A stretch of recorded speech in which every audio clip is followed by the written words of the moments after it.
Let's go. And welcome to another father-son fireside chat. Forrest knows what that means now. The FDR thing? Yeah. When he went on the radio and he talked about stuff? Yeah, that's kind of like this right now. I don't like that you're getting smart.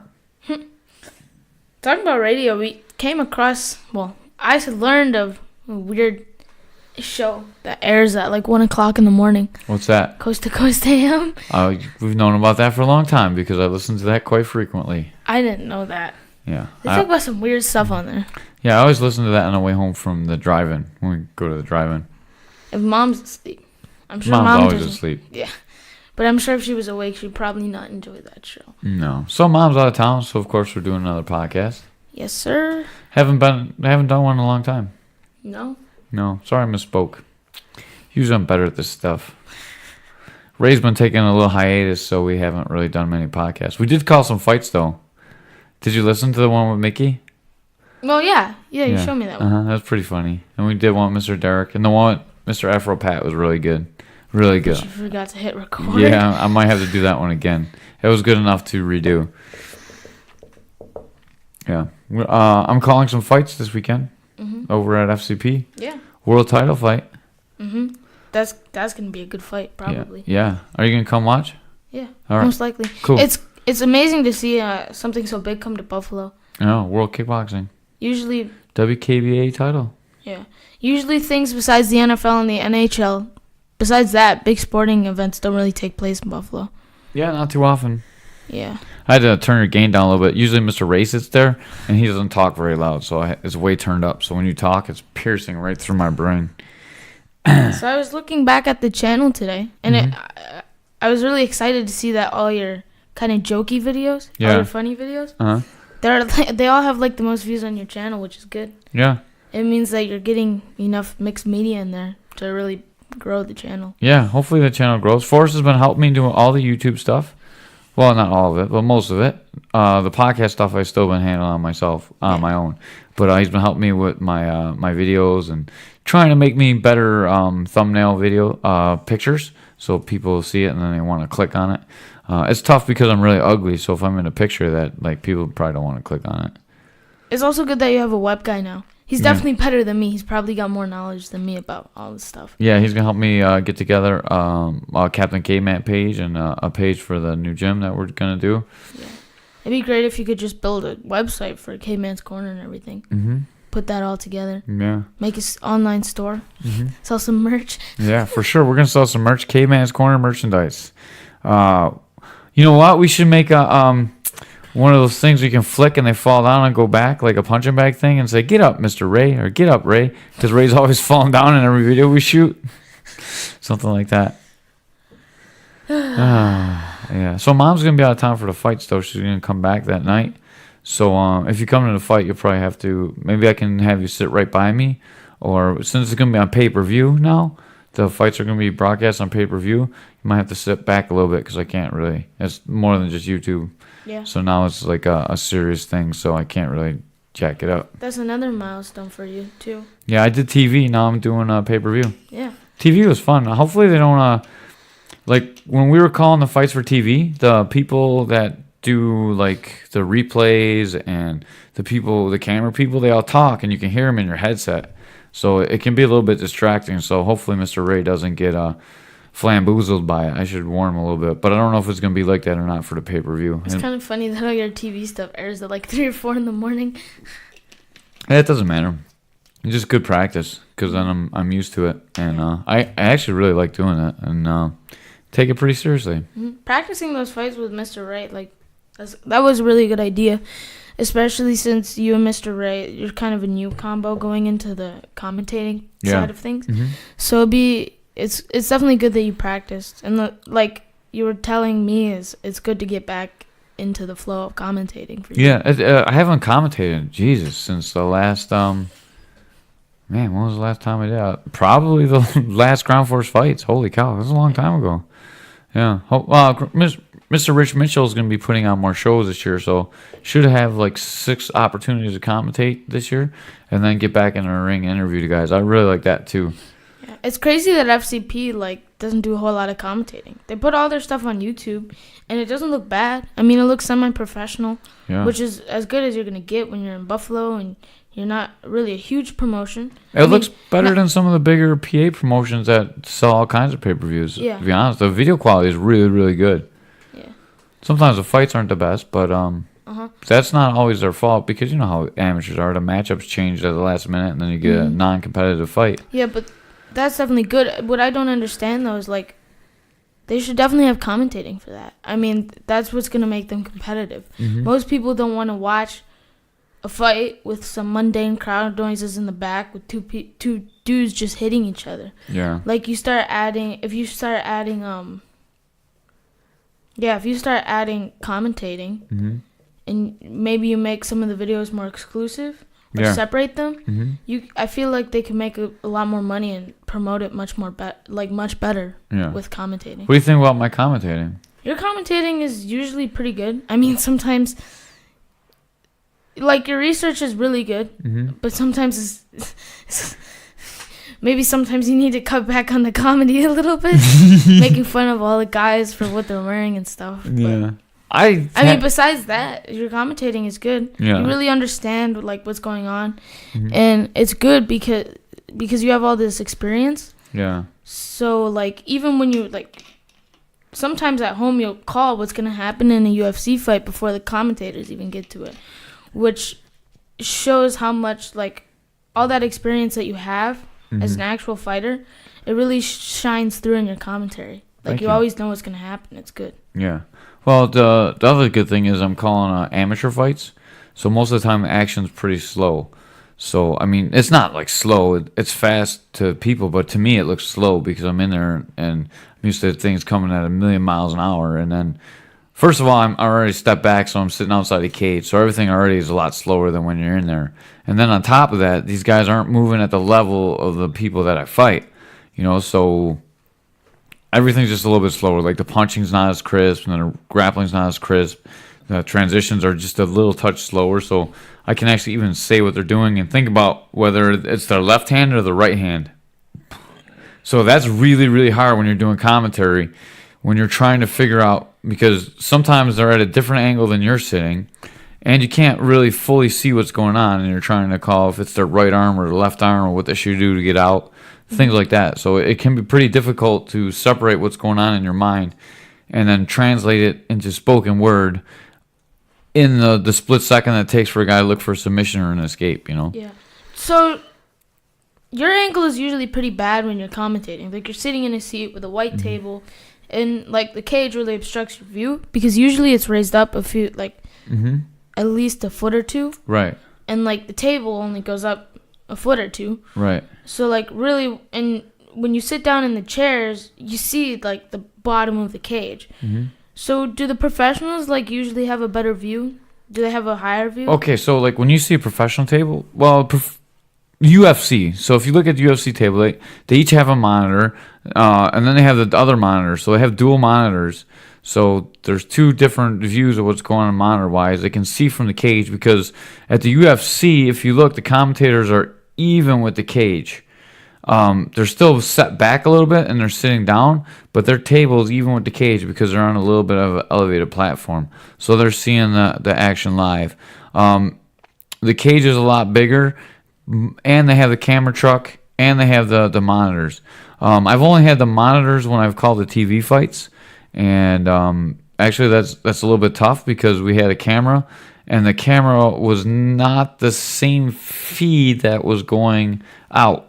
So the camera angle we had was just set from one camera, and the camera that they were using for the broadcast was flipping between the four cameras, and they would tell us which camera they're on. So the video that we had was only camera one. I don't know if like a major setup would have all four cameras. So like camera 2 is live, camera 1 is live, camera 4 is live. I don't think you can fit like all the cameras on the table with all the monitors, because I'm pretty sure you would need separate monitors so you get a smaller view, like a split screen view. But it's probably definitely helpful. It's somewhat helpful to have the monitor there, right? It's hugely helpful. But they probably, for the UFC broadcast, they probably have whatever camera's live up on the feed. You know what I'm saying? So if camera 2 is live, camera 2 would be the feed. Yeah. If camera 3 is live, camera 3 would be the feed. Mm-hmm. But for the setup that we had, camera 1 was the overhead down camera, and that's the camera that we had the whole time. Mm-hmm. So when you call the fight, and sometimes I would look at the monitor. I learned not to do it after the first fight, and I'd call what I'm seeing on the screen so I can call it like the fans see it. But then the camera angles I used were different, so what I was saying wasn't really relevant because you couldn't see it in the frame. Yeah. But having the monitor like gives you a better shot of what's going on. A much better view because the one FCP that I called with Thug Rose and who else was there? And I'm trying to think of that guy's name. Let's say, Jesus. He was a weird guy with the funny chest hair. He fought one time. I don't think I was there. Oh, I forgot his name. But I called the fights with him, and then Thug Rose was there, and Pat Barry. And I was just trying to think of that weird guy's name. And when we called the fights, at first, the lights were shining right where we were sitting. So it was super hard to see what was going on in the cage. Mm-hmm. But after a couple fights, we moved over a little bit so we could have a better view. Sometimes you don't have the best view at the cage side. And sometimes when you're cornering a fighter, like actually cornering them, you can't see some of the stuff that's going on. Mm-hmm. A lot of times the referee is right in the way. Especially when you're in a blue, like in the corner and they're far away. Mm-hmm. Especially if you got a fat referee with a big butt. All you see is his butt. Since we're talking about like the media, like the mediums for MMA and stuff and what's being shown, what do you see as like the future of your podcast? Like when you're big and you're making money from this, are you going to add video, hire an editor maybe to make your stuff look better? Well, I have to be making some serious money to hire an editor. You know, if I ever make decent money, I would like to have a full video feed in here or have a studio, you know, like we used to. Fandoozy might take off again. I've been messaging back and forth with Chris. We're going to catch up and sit down. But, dude, you know how hard it is. I got that gym going. I got our gym at West New York MMA. I got the gym I'm trying to make, the Integrity Gym with Dr. Kroll. Then I have regular work, which is going terrible. And then what else I got? I train myself. Yeah. So that's a lot of stuff going on. If you make it big, either with one of the gyms or with this, it's possible that you could start relying less on a regular job, traditional job. Yeah, hopefully, and focus more on your job and the gym, like which is a traditional job. You can work in the gym, or if you make it on here, make it on the YouTube platform. Get really big on YouTube. You can definitely make a good amount of money when you're big on YouTube. Yeah. I think you just have to be careful with what you put in your podcast. I put them on podcast. Yeah, I think the YouTube stuff's pretty good. Most of the funny stuff is pretty funny. If you haven't, subscribe, like, do it now.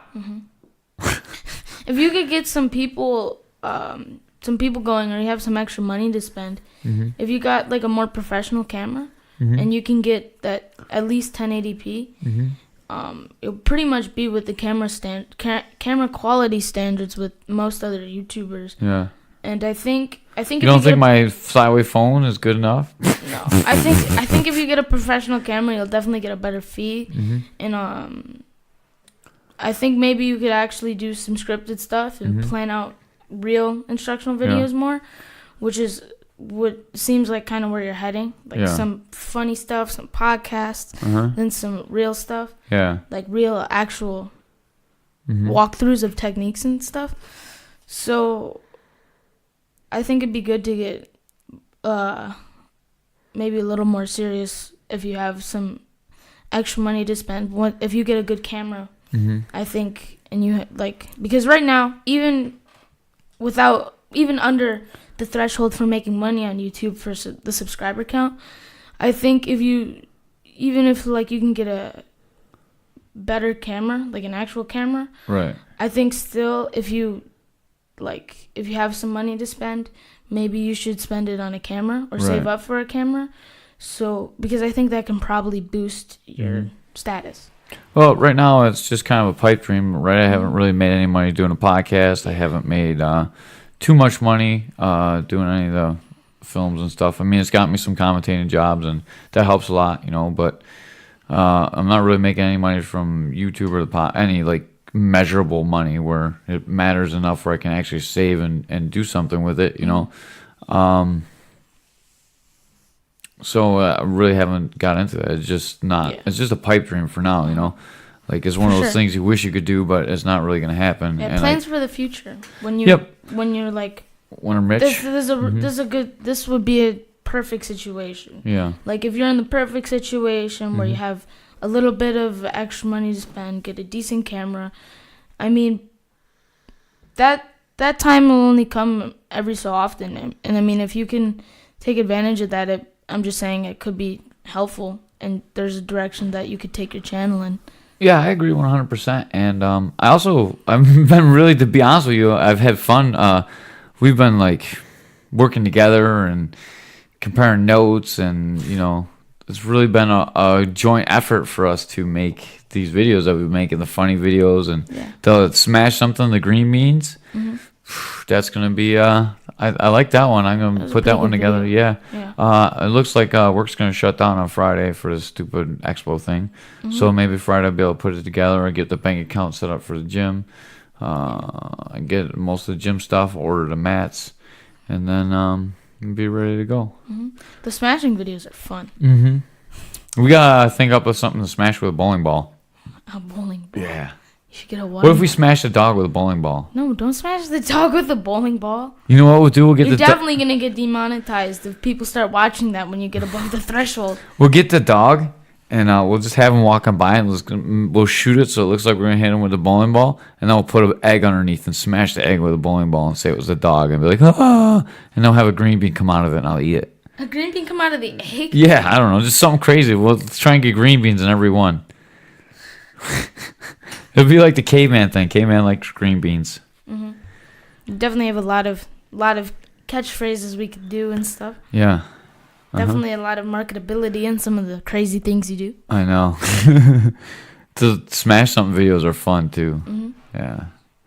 So if anyone is watching these crazy videos, they're fun to make. They're a little bit crazy. It's just something we're doing for fun. And me and Forrest have collaborated to make these. Somewhat. I haven't done a whole lot, but I mean, I've done a little bit. Yeah, and you made me punch that stupid green bean can like 6 extra times because you filmed it wrong. Oh, I didn't get it. Do it again. I didn't get it. Do it again. But the end product didn't come out too bad. It was good. Yeah. We should have shot some more video of me like, and then we could have put the Easter egg, could have been me like holding my hand. Right now. Ice? Yeah. That would be... It's not too late. We can still shoot it. And think, Don't spoil it. Then put my hand in ice and eat green beans. No, put it in a bag of frozen green beans. What do you think about all this endgame stuff? All this crazy endgame spoilers. Stuff? No, like just about the news, like people getting beat up for spoiling it, and people like. Don't you think it's a little bit crazy, a little bit extra? I mean, people are talking about spoiling endgame being bullying. It's crazy. Yeah. I don't know. All I know is Spider-Man filled out his suit better than Captain Marvel. Oh, man. I don't know. It's just a movie. Who cares? Yeah. Well, all the Marvel fans do. Yeah, I guess. I mean, all the men that the movie made cry. They should have just been there earlier. Oh, and we were pretty late. We're not that late. Yeah, we hit it at a perfect time to be late. No spoilers though. Yeah. Keep it spoiler free. So we don't have to put the big spoiler. We thought we were going to 3:30 show, but really bought tickets for a 3:00 show. Yeah. So when we got there, we were a little bit late. We missed about 10 minutes, I think. Yeah. Maybe a little bit less. Wasn't that big of a deal, but no spoilers. I just think that's crazy. It was right before Hulk ate Black Widow. I just find I like how Hulk ate everybody, and every time he ate someone, he got smarter. I just find all these crazy stories like the lady that cried uncontrollably and had to be taken to the hospital in China. Yeah, like how? That's just stupid stuff. It's so weird. It's just propaganda for the movie. Yeah, I mean it's definitely marketing marketable. Yeah. Well, I mean, that's what it's all about. Because it's a big news story. It's clickbait. People do it just to make money. That's what the news is all about today. You have to be careful with the news. But still, some of this stuff is actually happening. Like, not all of it is that fake. Or some of it is partially true. Which is still insane. Yeah. Like, if somebody cried so hard during a movie that they had to be hospitalized. People have died during watching movies. It's crazy. False alarm. I'm just kidding. I know people die. People die doing all kinds of stuff, though. It's just the nature of death. People die everywhere, doing everything. It's kind of spontaneous. That's just because there's so many people, so eventually someone's going to die doing something. Just because there's so many instances of it happening.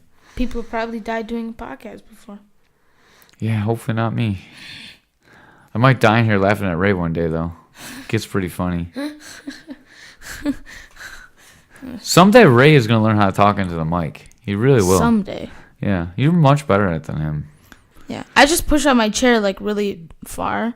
So even when I sit back, like I try to push it up to a point where even where I'm sitting back, if I project my voice at least a decent amount, like the mic still picks it up really well. Yeah. So if he just pulled up his chair and stopped leaning farther than his chair, He's always doing this, and then when he talks, he's like this. So right now I have 1, 2, 3, 4. I'm 5 fists away from the mic, and Ray talks like this, and he talks down. And he talks like this. Yeah. Don't give him a swivel chair. Yeah, he doesn't have a swivel chair. He sits in your chair. And no, it doesn't make the best broadcast. Yeah. How do you, like, this is uncomfortable. What's that? Like, me sitting here. He doesn't sit like that, though. He sits like... I'm moving my chair back.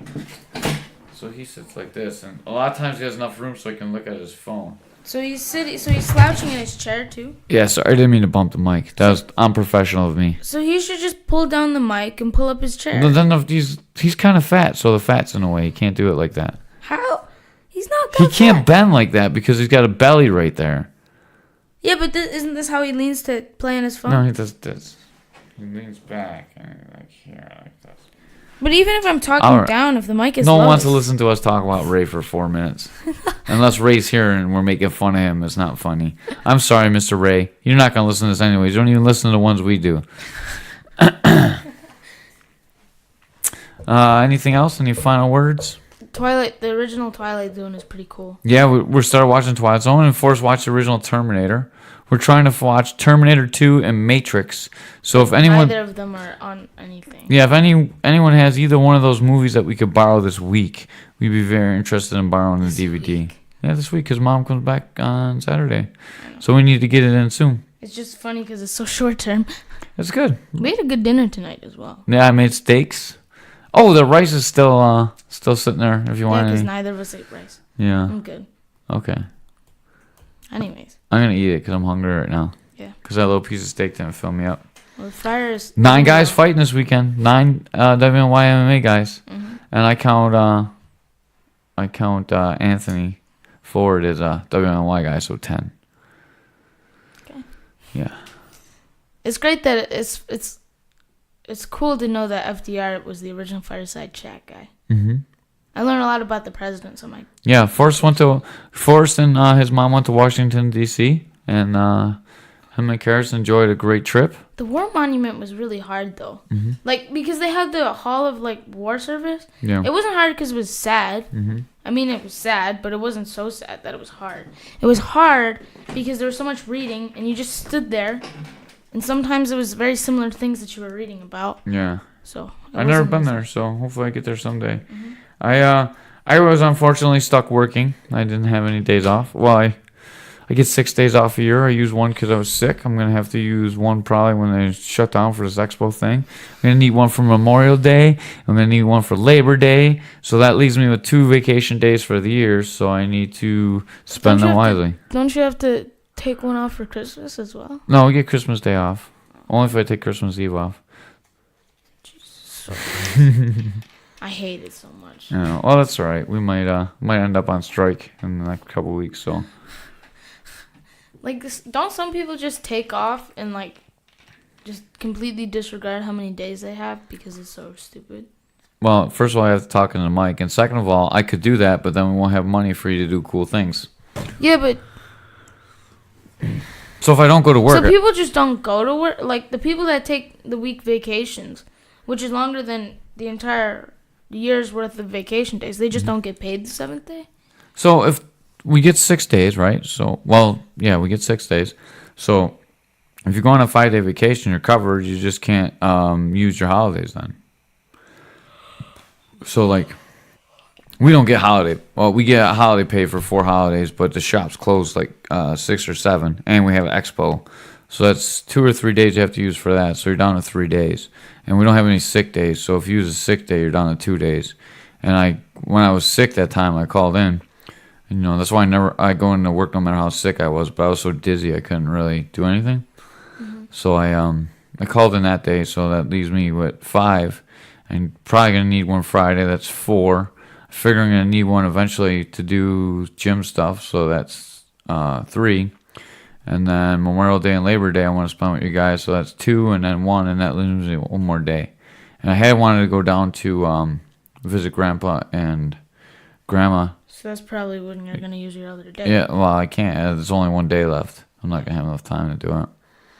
And last year I used all my days for fights, so I didn't get vacation last year either. Because I fought 3 times, so I took all 6 days on those vacations. Mm-hmm. But if somebody took a 7-day vacation, so if somebody took a 7-day vacation, they just wouldn't get paid the 7th day? They wouldn't get paid the 7th day, and then the days that were closed, they don't get paid. See, like, if I don't have a vacation day and I don't work Memorial Day, then I don't get paid. So I get a 4-day work week. So instead of 40 hours, it's 32. And then because of poor choices in life, I have to pay child support. So that comes out no matter how many hours I work. I gotta cover that, and then, So basically, you're just in a tough spot with your weekly paycheck. Yeah, if you took an extra day off, you'd just be pretty much... Right. Because sometimes the shop just closes, too. And if there's a snow day, that's why I didn't use a vacation day when we took that snow day. I didn't use a vacation day for that snow day because when we got snowed in, when the plows plowed us in and we couldn't get off our street, I didn't use this vacation day that day, so I tried to make up the hours because I didn't want to waste a day like that. But now they want us to have to use our vacation days. That's in the contract. One of the things that we don't like is that if you take a day off, you have to use a vacation day no matter how many hours you have worked. So if you already have 40 hours and you take Friday off, you still have to use a vacation day. That's stupid. Yeah, it is stupid because so if you work 40 hours, if you work 4 10-hour days, Monday, Tuesday, Wednesday, Thursday, that's 40 hours, right? So if you take your Friday and you use it as a vacation day, then you get 48 hours straight time because vacation time doesn't count for overtime. So it's pretty much a waste. So, but you get paid the same as you would for a normal 40-hour work. But you normally if you work over 40 hours, you get time and a half. So it'd be like if you make 20, you'd get 30. Yeah, but if you normally work 40 hours, then what's the difference between having the 4 10-hour days and the 5 8-hour days? Well, you're supposed to work 5 days a week. That's what you're scheduled for. If you're just working 2 extra hours every day, that doesn't count. That doesn't count till you're 40 hours? Well, it counts towards your 40 hours, but they don't care that you work 40 hours. They want you to work every day. And if you don't work every day, they want you to use your vacation day. So you don't save them up. So then what's the problem with just not going to work one day if you already have 40 hours? And I don't understand. Well, you can, but then right now we can do that. But in our contract that we're proposing now, they want you to use your vacation day. But if they just want you to use it and they're not forcing you to use it, then you have to use it. But what if you don't have any left and you just don't come into work? Well, then it'd be unpaid and then they'd be subject to discipline. Oh. Well, that kind of sucks. Yeah.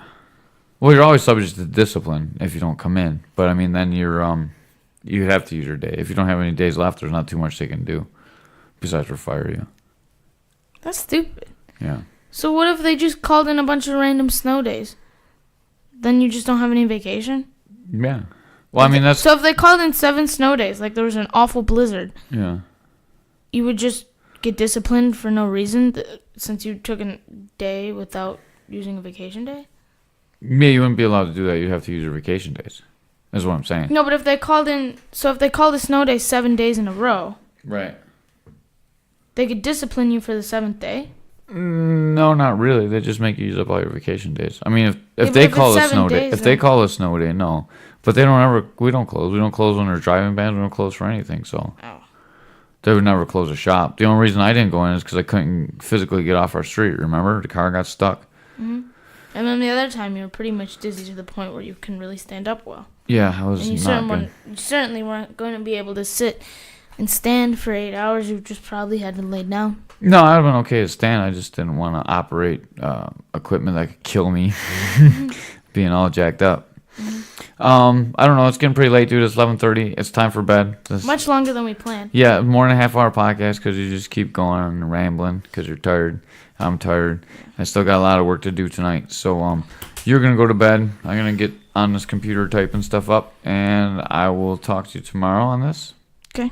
All right. I miss doing these things. I like doing it with you. Yeah. Tried to do one yesterday, but I fell asleep while we were watching Terminator 1.